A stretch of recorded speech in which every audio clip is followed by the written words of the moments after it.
Alors, bonjour, bonsoir, dépendamment de là où tu es, et puis bonjour chers amis.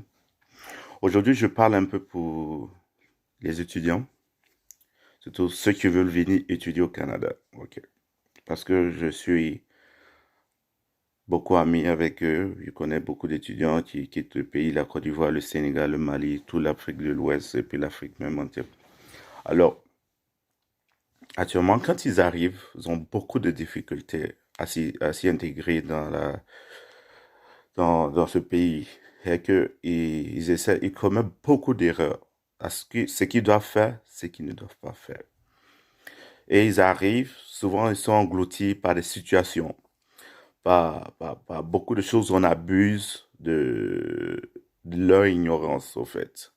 Il y a d'autres qui commettent des erreurs et puis au moment qu'ils vont prendre conscience, il est déjà tard, ils ne peuvent pas faire certaines choses. Parce que ce pays-là a beaucoup de règlements.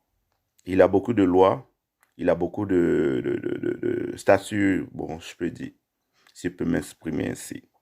Alors, ce qui arrive que quand les étudiants quittent l'Afrique, ils arrivent ici, ils n'ont pas de guide, ils n'ont personne pour les guider. Ils arrivent à l'aéroport, ils vont directement à l'université, s'ils ont un campus, ils ont un campus là où ils vont loger. Mais après, ils savent pas quoi faire. Après, ils se donnent à n'importe qui, à n'importe quelle personne pour pouvoir les aider. Mais le moment où ils vont pouvoir s'adapter, ça peut prendre des années avant de s'adapter. Les parents aussi laissent un jeune âgé de 18 ans venir étudier au Canada. Oui, il est là 18 ans. Ici, la vie canadienne commence entre 14 et 18 ans. Ça veut dire quoi? Si ton enfant doit prendre un mauvais chemin, c'est la tranche d'âge là qui est là. Donc, venir déposer un enfant de 18 ans ici pour les études, il faut vraiment surveiller son enfant. Il faut tout le temps avoir des renseignements sur l'enfant. Parce que celui qui a 18 ans, quand il arrive ici, premier, il veut s'acheter une voiture. Il veut s'acheter une paire de chaussures.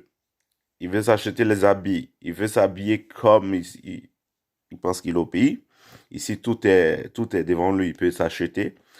Il met son argent, son fonds qu'on lui a donné pour venir étudier, pour pouvoir subvenir chaque jour à ses besoins. Il met dans les habits, il met dans les chaussures, il investit dans le matériel. Donc, tout ça, parce qu'il n'y a pas un suivi, il y a pas un groupe qui va dire on va aider les étudiants, on va essayer de les guider. Alors, aujourd'hui, je ne veux pas trop parler, 3 minutes, c'est déjà bon là, je vais commencer à parler, on va aller étape par étape, on va aller situation par situation, et puis au fur et à mesure, si toi tu dois venir étudier, tu vas comprendre pour ne pas que tu puisses commettre les mêmes erreurs que les autres ont fait. Il y aura des témoignages, il y aura des personnes qui vont témoigner de leur situation. Donc, restez connectés, suivez cette page et puis abonnez-vous à ma page YouTube beaucoup parce que j'aurai beaucoup de choses à vous dire. On aura beaucoup d'histoires à vous raconter parce que il y en a des histoires ici, vraiment. Ce que tout le monde vit parce que ici c'est un pays chacun chez lui, chacun chez soi. Donc ça fait que chaque situation, tu peux trouver une situation que quelqu'un a vécu là, toi-même tu dis waouh, comment il s'est en sorti. Donc c'est ça. Donc c'est juste ça. Sur ça, je vais vous laisser rester connecté, abonnez-vous. Merci. À bientôt.